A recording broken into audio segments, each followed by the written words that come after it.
Leaving parts of your oil painting unfinished and showing some of that previous work from the layers before can have a lot of visual appeal for your artwork in many ways.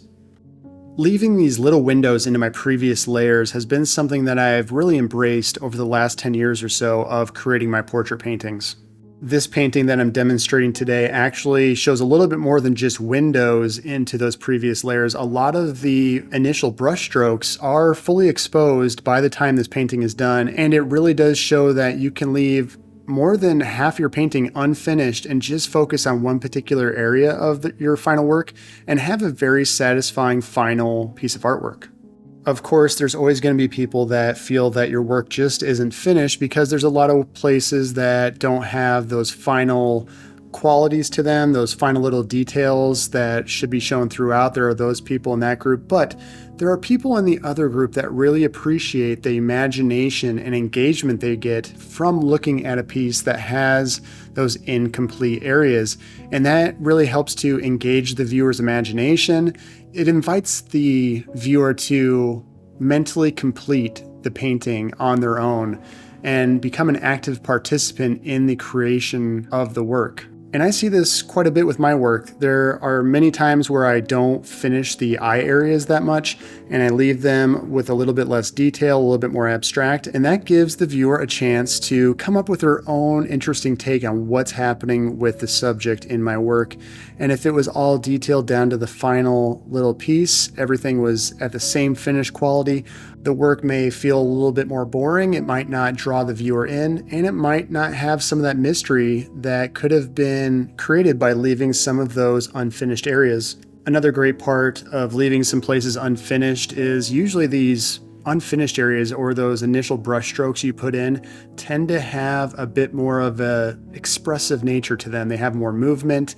They don't worry as much about creating anything specific, and that can really infuse the painting with some dynamic qualities where you see those expressive brush strokes, but you also see those moments of detail and creating places for the eye to be drawn to. And the way I applied that idea to this painting is those lower portions around the shoulders of this subject, I decided to leave completely unfinished. It goes all the way from completely exposed gesso on the panel to some initial brush strokes for the shoulders, and then it gradually builds to more detail up into the face area. The other advantage to doing this is it can show some variation in the way your colors are building. It shows how I started with some very basic burnt umbers and then started to add some more color into those second layers, the third layer, fourth layer. There's progressively more color, more varied color. So leaving some of those initial brush strokes exposed gives the painting more visual depth and color depth for the viewer to appreciate. Another thing that naturally happens when you leave some unfinished portions to your painting is it will help to create emphasis where you put the most work in. So those focal points will have maybe a bit more detail. It will draw the viewer to certain portions of the artwork.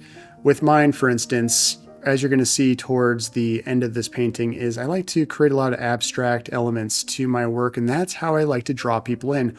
All that additional work that I put into that abstraction and the color is sort of a way to draw the person into those areas.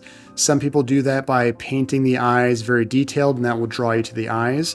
Or maybe for a landscape painting, you may draw something in the foreground very detailed and leave everything naturally more blurred and loose and unfinished towards the background. So there's a lot of different ways to approach leaving some unfinished portions to your work. It can draw people to the foreground, the background, to the eyes, to the more colorful portions of the painting like I like to do.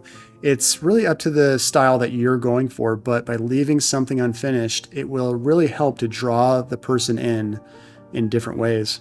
Another interesting aspect to leaving some unfinished portions to your work is that it leaves a lot of different textures behind. Depending on how you lay down your paint on that first layer, it may allow the canvas or the panel's texture to come through a little bit more. If you're using a smoother panel like I like to do sometimes, it will leave a much smoother finish to those initial brush strokes if you paint on really thin at first. But if you're one of those people that likes to put it on thick initially, it will show some dramatic changes from maybe the exposed canvas or panel to those first brush strokes, and that can leave a lot of interesting tactile qualities to your finished artwork. My painting at this point, you can see how I've applied those different layers, and the first layer for me is usually a bit thinner. I don't like to put it on too thick because I like to build up the texture in my work, which is a normal progression for most oil painters, is to build up that texture. You really can't remove texture unless you're somebody that wants to sand it down, but there are a lot of different ways to use those individual layers to have those first layers exposed and more smooth, and over time adding thicker and thicker paint. And this may mean that you decide to use some different tools as well. For me, I like to shift from using my brushes on those first initial layers, and then occasionally, or at least maybe half the time I'd say, I like to start switching over to different tools like palette knives and squeegee type tools. All of these can create more and more of a buildup of texture, but also at the same time, you're leaving those initial layers exposed so you can see all of the work that has been done to get to that point. I think this painting is a good example of going to the extreme as far as showing a lot of unfinished areas and then building and building to a lot of extra texture right in the abstract blue areas of this work. So I left a lot of gesso completely exposed. I'd say almost half of this painting is just exposed gesso, but I also left maybe 20% of it around the neck, shoulder area is that first layer, and then you see some of that second layer around the chin and nose area. But then in the abstract areas where all the blue paint is, I really went about as far as I could for this size of a painting, as far as texture and shifting to different tools and going back and forth between my brushes and the palette knives and the squeegee tools. And the goal for this painting was to show that dynamic between how you can have just that exposed gesso and then push the textural qualities, the color qualities, all of those things in the abstract areas at the same time.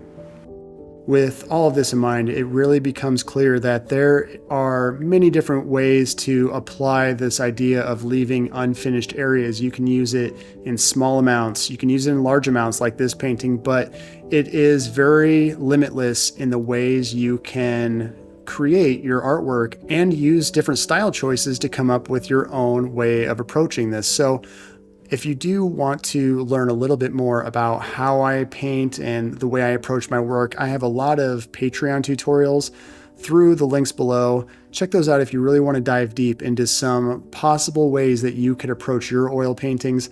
I have many drawing tutorials, color matching tutorials, everything in between to really help up your game as far as how you approach oil painting. And with that, I'm just about wrapping up with this one. Just a few brush strokes, a couple palette knife strokes left. Thank you so much for watching another one of my videos. I will talk to you again next week.